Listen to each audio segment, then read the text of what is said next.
Dear friends, welcome.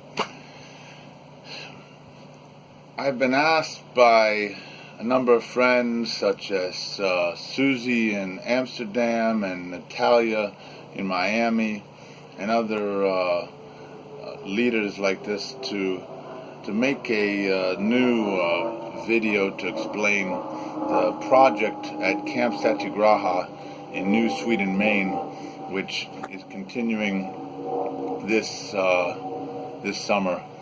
And so this is for you guys, my friends, that you can share with people and let them know straight from me what's envisioned.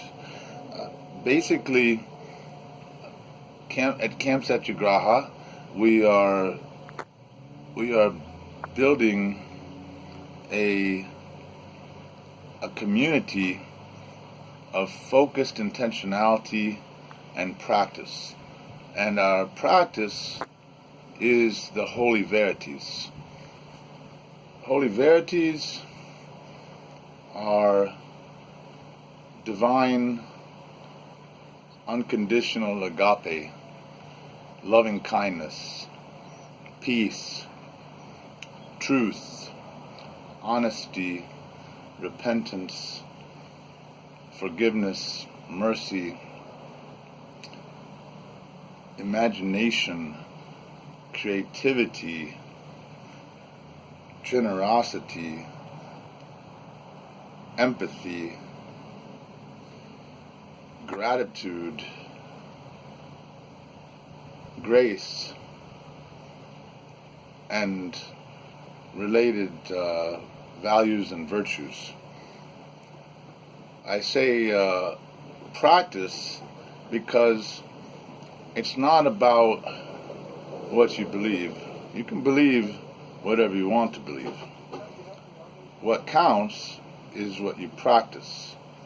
And so our goal is to truly practice the Holy Verities in a community which you could call a temple monastery complex, you could call it a Sangha, but out there in the world, we all know how difficult it can be. And I've had many friends of high spiritual vibration and good intent who's have been distracted, confused, or set off course by the various challenges of walking alone through samsara and maya.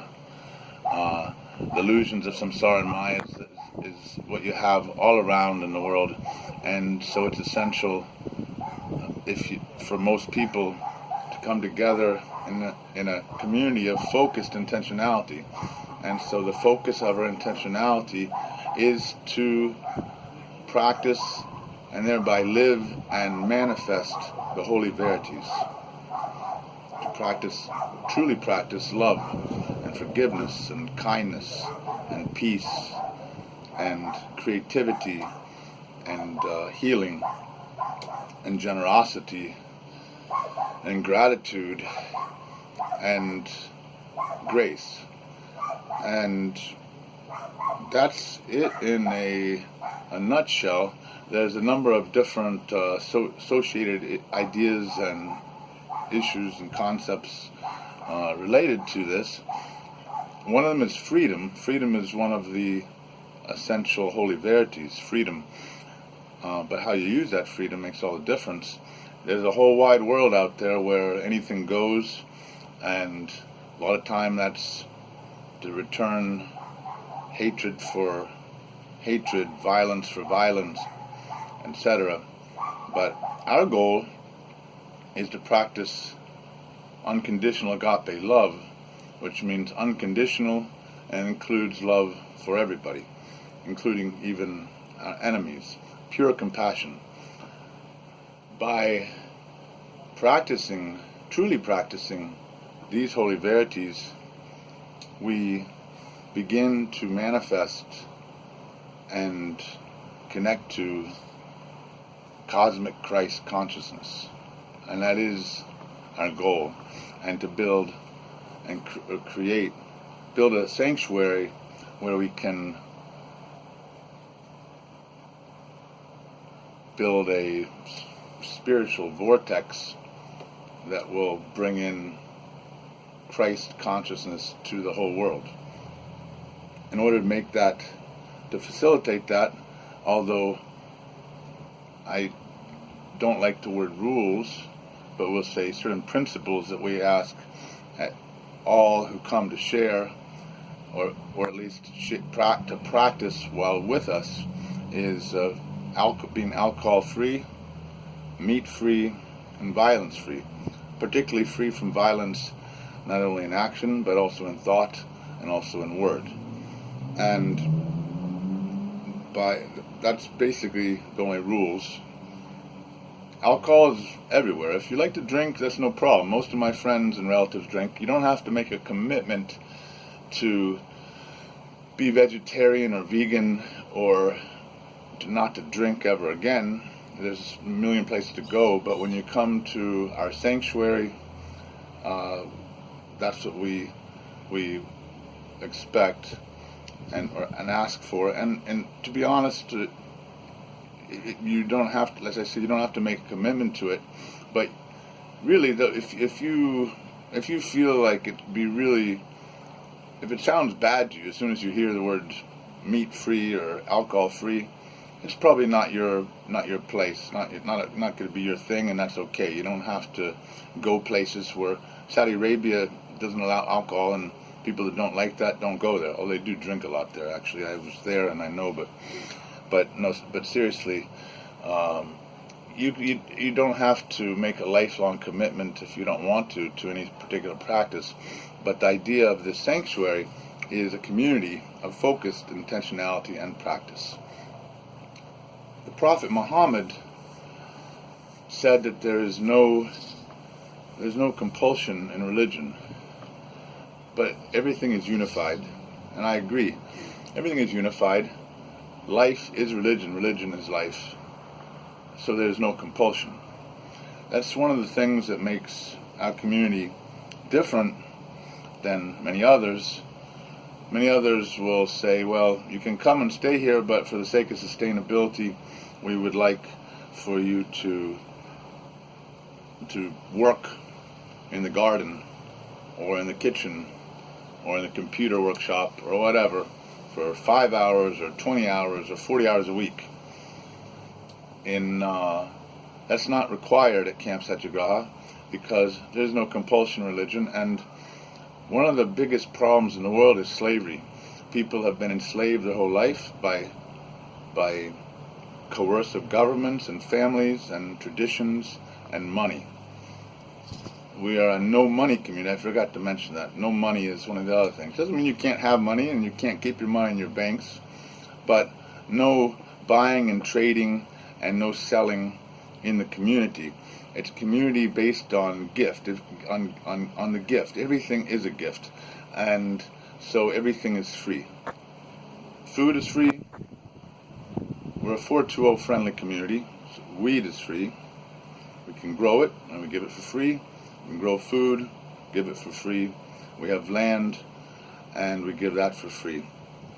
If a lot of people think that if you don't ask anybody to do anything, that they won't, and they're fearful of that, so they try to say, well, you have to do this, you have to do that. My experience from practice, from trial and error, and from what I've learned in my work with many people in different communities is that people like to do things, and if they're totally free with no compulsion, they'll do what they want to do, and it will be beautiful, it will be abundant, it will be passionate. And to do things from your own heart, from the passion and your own creativity freely without coercion or compulsion is essential to the sort of spiritual practice and community we seek to develop. I actually have do know that some people, when they come to a community where nothing's required, they may sit around and people say, well, what if people just sit and don't do anything? Well, the reality is, I personally am capable of cooking and gardening and building houses and taking care of quite a number of people, all by myself, just one. And when my friend and brother Joe Strasser is there, the two of us can do the same. And as we've set up community kitchens and housing situations in the past, there are people who in the beginning don't, or for quite a long time, don't do anything. But eventually, they'll get up and do something. It may be as simple as sweeping the floor, or as applying a stroke of a paintbrush to a piece of art that's under development.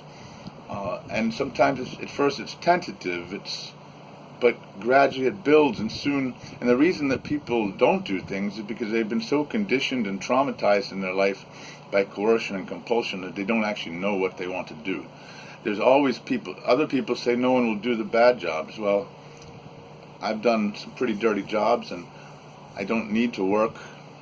I don't work, but I do a lot of things. I do only what I will not do anything for money that I will not do for free, but I'll do plenty of different kind of work: cleaning, cooking, gardening, hard work. That's me. Not everybody will, but not everybody has to. And some people, there could be if you were to come to this community and you're sitting with a friend or two and you're talking, having a profound philosophical or artistic discussion, and other people are cooking and gardening or working or building, nobody's going to come to you and say, okay, time to come and work. Because you are working. You're doing what you need to do. Who knows what will come out of your discussion? It's that kind of freedom, which is very rare in the world, which I wish to give to you. True freedom.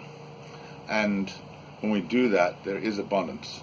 It's been said that only mortals believe in scarcity, and scarcity is an illusion created by mortals. It's time for us to put that illusion to rest, along with all the other illusions and delusions of humanity out in the world. And to do that, we need a Sangha. This project is not the end-all or beginning. It's a continuation of a project that's been underway for a very long time. And we are simply walking in the shoes of some of the most beautiful souls and people to have ever graced the earth. And we are grateful. Grateful, grateful, grateful to be able to do this. And so if you feel that this sounds like something that you might be interested in, please come and visit. If you can bring a tent, or you can bring any art supplies or musical instruments. I met so many people in the last year, so many really, really beautiful, talented, amazing people, artists, musicians, builders, conceptualizers, publicizers, promoters, and many of them have expressed an interest in coming up and gathering at this camp. And if even a handful, just 5 or 10 show up, it'll be enough for us to change the world. And one of my goals, personally, is to avoid this concept of repeating history, which we've been doing for 10,000 years. 10,000 years, humanity has been repeating history. And the only way out of that cycle is for us to stop repeating history and to make history. And that is the intention. I'm a mystic, transcendentalist, pacifist monk. So not everybody will take what I say as for face value, but if you do, I'd like you to know that I bear tidings of great joy, because for all the experience I've had, what the universe and the Spirit has been telling me is yes, yes, yes. to what I've been asking for, and I hope it's what you've been asking for also, because it's all for you. And the best thing you could possibly imagine. The New Jerusalem, Shambhala. You'll hear me use a lot of different words from different traditions, Christian, Buddhist, Muslim, shamanistic, Mayan, etc., like many of you also do. But for those of you who may not be accustomed to many different traditions, please understand that many of these words and ideas are interchangeable, such as the cosmic Christ and Krishna, and all these various other ideas. As we look at the wisdom traditions throughout the history of the world, going back thousands of years to the Vedas and to the Bhagavad Gita, to the Lotus Sutra, to the Platonic philosophers like Socrates, to the great story of Jesus of Nazareth, the Christ, and to the prophets, and to modern day traditions like the Baha'i tradition, and so many others, along with all the native and indigenous traditions around the world, we find that there are certain concepts relating to love and truth and purity and beauty and what is holy and sacred that come up in different language, in different ways, but they're the same. And I call that the perennial wisdom. That's the perennial wisdom, like the perennial flowers that come up every year over and over in different guises. They keep coming up. And this perennial wisdom is what we seek to uphold in the temple monastery complex that we are building up in Camp Satyagraha, which I associate with the new monasticism, with people like Matthew Fox and with Dietrich Bonhoeffer and a whole bunch of other different writers. I'm not going to try to go too much into it all right now, but I hope I haven't said too much or made it too complicated. Just please remember, alcohol-free, meat-free, violence-free, money-free, free, no compulsion, no coercion, a community of focused intentionality and practice of the holy verities. If this sounds good to you, please come. And if someone is, one of our friends has sent you this video, shared it with you, you can feel free to reach out to me, but if you have more questions, but they can probably answer them for you also.